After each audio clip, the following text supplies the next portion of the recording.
Okay, so if you're gonna drill through concrete or you're gonna really need power, I recommend using a fully electric drill. This is a Black & Decker. And I'm gonna show you how to use the chuck to put a drill bit in this. So first of all, you gotta make sure that this area is open. And then you grab your drill bit, whatever it happens to be, you kind of shove it in there like that. And then you can twist this. All right, so now if I go this way, it's opening. If I go this way, it tightens it. And so you see these little teeth kind of grabbing, but I get to one point and then it stops. So now what I've got to do is I've got to pull my chuck. And if you notice, the chuck's in the back here.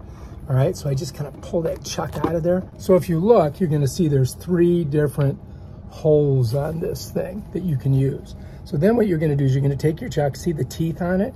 You're going to put it in here like this. And then what you're going to do is you're going to grab it like this. And you're going to twist it just like that. Right? And then to get it off, you twist it this way. All right, so here's to tighten it. Bam, tight, right? Won't come out. And here's to loosen it. You get it in there, twist it. So you're going counterclockwise, or you're going clockwise to tighten, counterclockwise to loosen it. Just go counterclockwise. Comes right up, bam, done. Now, make sure that you put your chuck back in here, because what's gonna happen is, next time you use this thing, you're not gonna be able to find it. So anyway, there's where it goes.